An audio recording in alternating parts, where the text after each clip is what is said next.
అది అంటే మీరు చెప్తున్నది చూసి ఇప్పుడు ఈ వీడియో పబ్లిష్ అయిన తర్వాత కూడా కామెంట్స్ కూడా అంటే మీరు చెప్పే ఆస్పెక్ట్ ఏమో ఆస్ట్రాలజీ ప్రకారం మీరు చెప్పుకుంటారు మీరు ఏముంది ఎట్లుందని, కానీ కొంతమంది అంటారు కదా గ్రౌండ్ రియాలిటీ మొన్ననే కదా బీఆర్ఎస్ పార్టీ ఓడిపోయింది, అసలు గ్రౌండ్లో లేదనుకున్న బీఆర్ఎస్ పార్టీకి ఈయనేంది ఓ సీటు దానికి దీనికంటే ఎక్కువనే వస్తుందనే మాట చెప్తుండ్రు అనేది కూడా. గ్రౌండ్లో లేనిది మీరు ఎందుకు చూడలేదు? మీరు ఈటల రాజేంద్ర చూసాం, ఓడిపోయాడు, ఎమ్మెల్యేగా ఓడిపోయాడు, మళ్ళీ గెలిచాడు ఆయన చూసింది. అలాగే ఈ రేవంత్ రెడ్డి గారు చీఫ్ మినిస్టర్ గారు ఎవరైతే ఇప్పుడు ఉన్నారో ఆయన ఎమ్మెల్యేగా ఓడిపోయి ఎంపీగా గెలిచి తర్వాత ఇప్పుడు సీఎం అయ్యారు.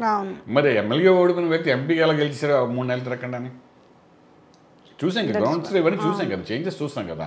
అంటే ఇప్పుడు పబ్లిక్ అదే ప్రజలకే ఉపయోగపడేది. ప్రజలు అయితే మీరు రేవంత్ రెడ్డి గారి విషయం ఒకటి వచ్చింది కాబట్టి చెప్తాను నేను, ఎందుకంటే వాళ్ళ ఇల్లు ఉంది, ఇల్లు ఉంటే ఏమైందంటే మెయిన్ గేట్ ఉంటుంది కదా, ఇల్లు మెయిన్ డోర్ కాకుండా మెయిన్ గేట్ అటువైపు ఉందని ఎవరో న్యూమరాలజీ ప్రకారం బాగాలేదు, నువ్వు అందుకే ఎమ్మెల్యేగా ఓడిపోయినావు అని చెప్పేసి దాన్ని తీసి ఇటువైపుకి పెట్టారు.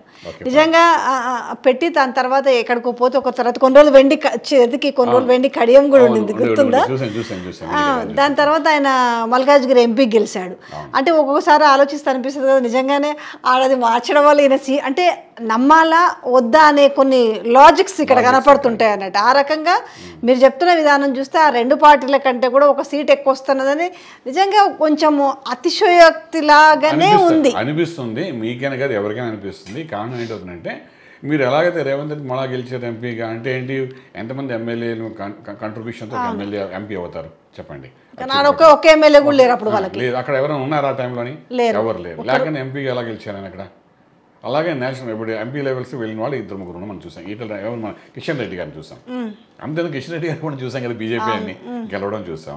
అది ఎలా గెలిచేసారు? ఎలాగైనా ఆల్రెడీ సెంట్రల్ మినిస్టర్ కూడా అయిపోయారు ఆయన.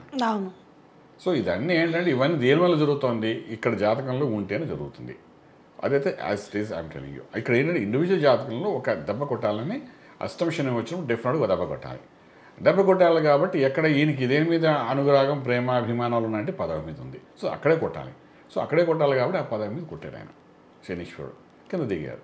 మళ్ళీ అర్థం చేసుకుని కనీసం ఈ వీడియో చూసిన తర్వాత కొన్ని విషయాలు అర్థం చేసుకుని ప్రజల్లోకి వెళ్ళి కరెక్ట్గా అది ప్రజలకి పల్స్ని పట్టుకోవడం ప్రయత్నం చేస్తాయి. ఎన్నో చేసే పథకాలు. ఈరోజు మా స్ట్రీట్లో ఒక లైట్ వెలుగుతున్నా, మా రోడ్డు సీసీ రోడ్స్ వచ్చినా, లేకపోతే వాటర్ లెవెల్స్ 0 లెవెల్లో మనం వాటర్ ఎంజాయ్ చేస్తున్నా, ఇవన్నీ ఏంటి టీఆర్ఎస్ గవర్నమెంట్లో వచ్చినాయి. మనం వీఆర్ నాట్ డినయింగ్ ఇట్.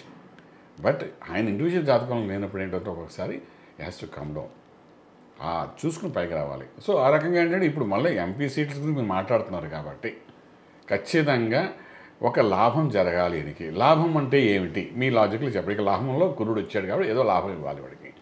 ఆ లాభం మీనింగ్ ఏంటంటే కనీసం అవతల వాడికి 5 సీట్లు వస్తే మనకు 6 సీట్లు వస్తాయి, అవతల వాడికి 7 సీట్లు వస్తే మనకి 8 సీట్లు వస్తాయి. అంటే మనది అందరికంటే ఎక్కువ అవుతుంది. As simple as that. అంటే నేను పార్టీని ఉద్దేశించి అనట్లేదు, లేకపోతే పార్టీ ఫేవర్గా దాన్ని బట్టి is definitely getting a good gain. ఆయన ప్రూవ్ చేసుకుంటా నా రాజ్యం ఇక్కడ ఉంది, నేను ఓడిపోయినా, నా పార్టీ ఈరోజు ఓడిపోయినా కానీ నా రాజ్యం నాకు బలం ఉంది, నేను చేసిన దాని ఫలితం నాకు ఉందని డెఫినెట్గా ఆ పాజిటివ్ ఎనర్జీతో ఆయన మళ్ళీ బైబ్యాక్ అవుతారు, 100% అవుతారు. అంటే మళ్ళీ నెక్స్ట్ ఎలక్షన్లో అసెంబ్లీ ఎలక్షన్లో అప్పుడు పరిస్థితి ఏమిటా అంటే మనం చెప్పం, కానీ ఇప్పుడున్న పరిస్థితుల్లో అయితే బౌన్స్ బ్యాక్ అవుతారని చెప్తున్నాను.